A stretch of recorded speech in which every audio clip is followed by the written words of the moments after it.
Здравствуйте! Сегодня мы расскажем вам о растении, которое называется актинидия китайская, но большинству оно известно как экзотическая ягода киви.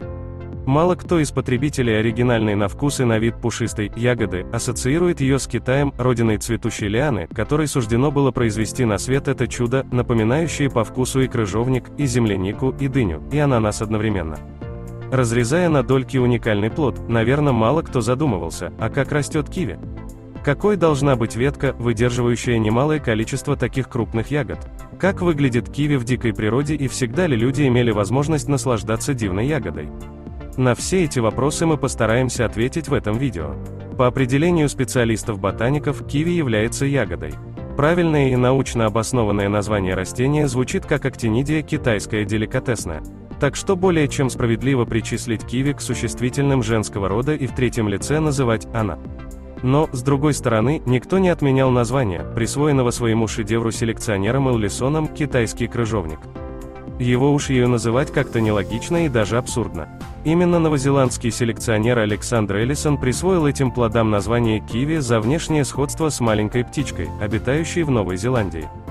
Киви или актинидия деликатесная – это селекционный плод дикорастущей китайской лианы, выведенный в Новой Зеландии в начале 20 века. В диком виде эту крупную деревянистую лиану с опадающими на зиму листьями и сегодня можно встретить в субтропических лесах Южного Китая. В природе лианы актинидии китайской достигают 10 метров в длину, взбираясь высоко в кроны деревьев. Недаром первая компания, которая предложила китайский крыжовник на мировом рынке, называлась «Киви», на ее логотипе была изображена эта нелетающая птица, тело которой напоминало овал, покрытый коричневатым пухом. Продукция, которой торговала киви у рядового покупателя, ассоциировалась именно с эмблемой, сходство ведь поразительное.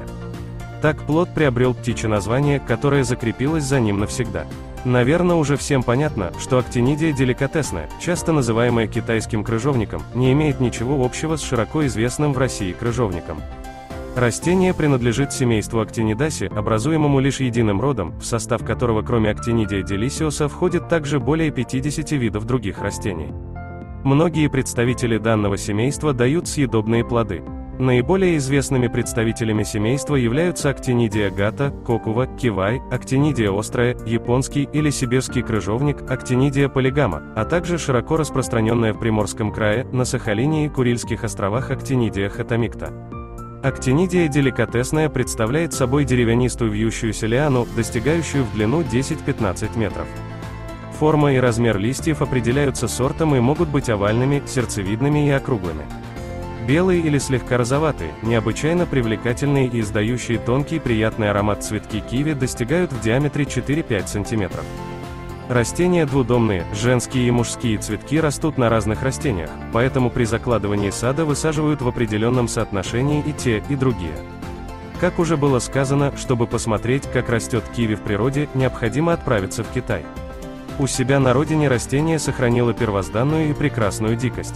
Она так и продолжает славиться изумительными цветами, превращающимися в неказистые 30-граммовые плоды. А вот на плантациях культурного киви все совершенно по-другому. Здесь плодами густо увешаны все ветки, ягоды весят не менее 75 грамм, а самые крупные достигают веса около 100 граммов. Правы те, кто считает, что киви растет на дереве, потому что лиана, которая родит китайский крыжовник, древовидная. Внешне она похожа на низкорослое дерево, требующее постоянной опоры. И то, что плоды растут на лиане, а не на полноценном дереве, тоже влияет на их классификацию и причисление к виду ягод. Лианы просто сгибаются под тяжестью крупных плодов, свисающих с веток обильными гроздьями. Часто спрашивают, а растет ли киви в России, славящейся не только временными, но и климатическими поясами? Конечно, киви растет в субтропиках страны. Прежде всего это курортный Краснодарский край, климат которого вполне позволяет выращивать качественную экзотическую ягоду по параметрам не уступающую новозеландской и итальянской. Но самое интересное не это, а то, что в уссурийской тайге местные жители иногда находят дикорастущую киви, ту, о которой говорили, что она мелкая и невкусная. Но, отведав ягоду, местные жители нахвалиться не могут, утверждают, что киви ароматный и сладкий, нисколько не хуже культивированного. И это неудивительно, ведь в Приморском крае все необычное. Там ведь тропики мирно уживаются с суровой тайгой, плюс загадочный Китай рядом. Можно выращивать киви и в причерноморских районах Украины. Успешно плодоносящие любительские посадки этой лианы существуют также в Закарпатье. В Киеве актинидия китайская в отдельные особо удачные годы иногда плодоносит, но в морозные зимы существенно подмерзает. В Беларуси и средней полосе России выращивание киви возможно только в тепличных условиях. Исторической родиной киви является Южный Китай, а именно лесные массивы в долине рек Янцзы и Кианг, отсюда китайское название растения янгтао. Впервые растение и его плоды упоминаются в средневековой китайской литературе лишь в XV веке. Затем, судя по отсутствию каких-либо сведений в китайских источниках, о нем забывают. Всплеску интереса к себе актинидия чинензис обязана ботаническим экспедициям, организованным европейцами. Растение становится известным в Европе в середине XVIII века, когда Пьер Ле Шерден Карвилл обнаружил, описал его и отослал образцы во Францию ботанику Бернарди де Жуси. Позднее, в 1847 году, английская ботаническая экспедиция, возглавляемая Робертом Фочини, привезла растение из Китая в Англию. Роберту Фочини киви обязаны и своим первым тривиальным названием «китайский крыжовник». В начале 20 века актинидия чинензис попадает в США. В 1906 году Александр Эллисон получает от своего друга из Китая семена и выращивает из них первые в Новой Зеландии растения. Однако, до 20-х годов 20 века растение лиана воспринималось исключительно как декоративное. Она волшебно цвела и только этим привлекла внимание Эллисона. А плоды тогда были невзрачными, мелкими и совершенно безвкусными. Прорыв и начало коммерциализации культуры относятся к 1937 году, когда новозеландский садовод-любитель Джим Маклаулин, решившись выделить под китайский крыжовник большой участок земли в бухте Изобилия, заложил первую промышленную плантацию сорта Бруно площадью около 1 гектара. Таким образом, Новая Зеландия, где плоды приобрели свой современный вид, стала для китайского крыжовника второй родиной. Вскоре культура приобрела популярность внутри страны, а в 1953 году в США состоялась ее мировая презентация, и в том же году начались регулярные поставки плодов на североамериканский рынок. С 1959 года обозначение плодов «китайский крыжовник» заменили на другое, ассоциирующееся с Новой Зеландией. Плоды стали называться киви-киви в честь болотной птицы киви, символа Новой Зеландии. Со временем название сократилось, а сам плод стал, пожалуй, более известным, чем птица, давшая ему свое имя. Ни один другой фрукт не имел столь громадного успеха. За 20 лет с момента появления на международном рынке он начал выращиваться на всех континентах, а площади его возделывания возросли в 200 раз. Распускаются цветы киви с первой половины мая до середины июня, в зависимости от климата региона, где находится плантация. Цветение куста продолжается около 2 недель. Из-за того, что мужские и женские цветки располагаются на разных экземплярах, достоверно определить пол растений становится возможным только во время цветения. Лианы семенного происхождения зацветают обычно через 5-7 лет после посева семян. Выращенные из черенков и отводков немного раньше, уже на 3-4 год. Женские цветки киви располагаются небольшими группами. В центре каждого женского цветка хорошо заметен крупный пестик с похожим на звездочку рыльцем. Окружающие его тычинки недоразвиты, поэтому самоопыление невозможно. Беловатые мужские цветки киви собраны в кисти по несколько штук на одной цветоножке. Киви опыляется пчелами и другими насекомыми, поэтому цветки очень медоносны. Внутри мужского цветка хорошо заметны многочисленные тычинки с пыльцой, а пестик недоразвит и не имеет звездочки. Плод киви – это сочная ягода, покрытая слегка волосистой коричневатой кожицей, под которой скрывается вкусная и ароматная мякоть. Снаружи плоды неприглядные, подобно картофелю, кожица грубоватая и в пищу обычно не используется. Ее чистят перед употреблением. Однако оказывается, что кушать киви можно и с кожурой, но только вначале нужно избавиться от ворсинок. Семена у киви очень мелкие и многочисленные, они не ощущаются при еде, поэтому удалять их при чистке этого фрукта нет никакой необходимости. Они расположены в сочной мякоти зеленого цвета вдоль белой колумеллы, представляющей собой ось плода. Этих мелких черных семян в одном плоде имеется около 200-600 штук. Плоды овальной формы, размером чуть крупнее куриного яйца, массой до 100-150 граммов. У нас чаще всего продаются киви с нежно-зеленой мякотью. Иногда к нам завозят киви без волос. Это лысый плод под названием голд. Его плоды вкуснее мохнатого, но и значительно дороже. Существуют плоды с желтым цветом. Их еще иногда называют желтый или золотой киви. Киви имеют свой собственный неповторимый нежный кисло-сладкий вкус и аромат, отдаленно напоминающие смесь крыжовника, клубники и дыни. Такой вкус появился благодаря селекционной работе, которая велась на протяжении всего 20 века. Правильно определенное время начала сбора урожая очень важно для обеспечения высокого качества плодов и длительного их хранения. Плоды убираются физиологически вызревшими, но достаточно твердыми и не достигшими потребительской степени зрелости.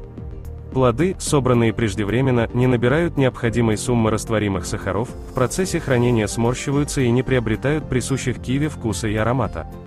При запоздалом сборе плоды не теряют пищевкусовых достоинств, но резко сокращается их лёжкость, что приводит к ограничению периода потребления плодов в свежем виде.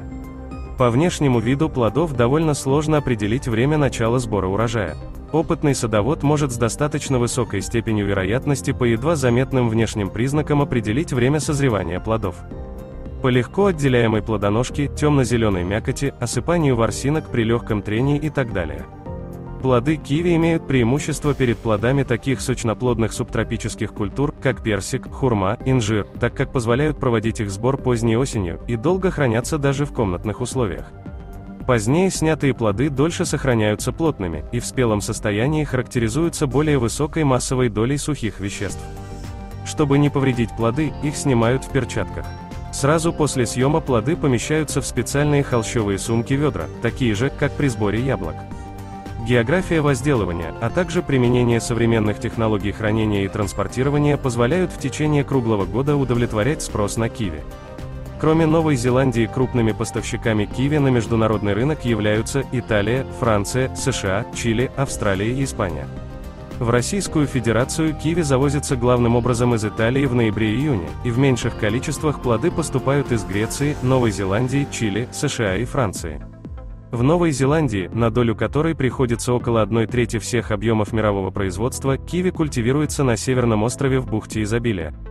Киви выращивают на площади 18 тысяч гектаров и получают 230 тысяч тонн в год.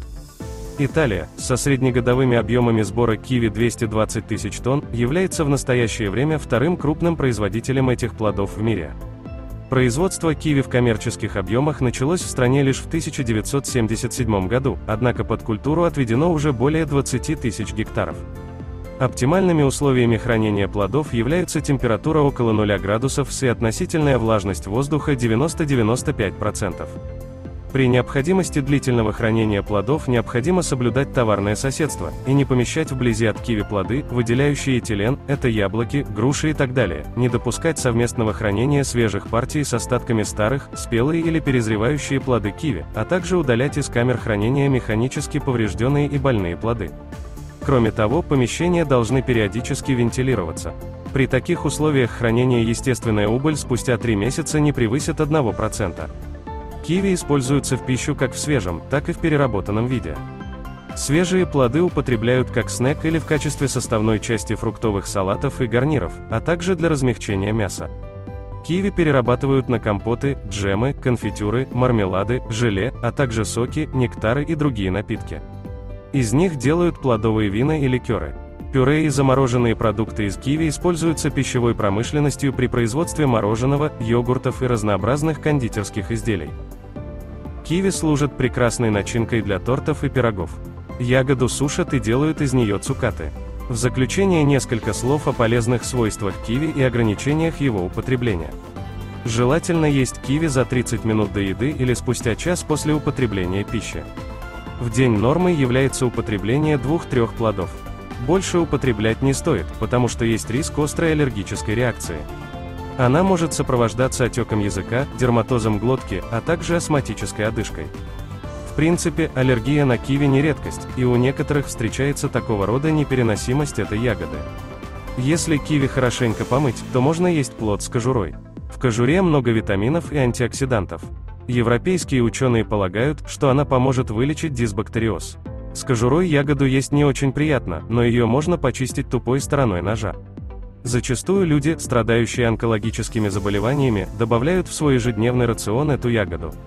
Кроме того, киви помогает снять некоторую тяжесть в желудке, особенно это актуально для людей, проходящих медикаментозное лечение или страдающих изжогой и тому подобное.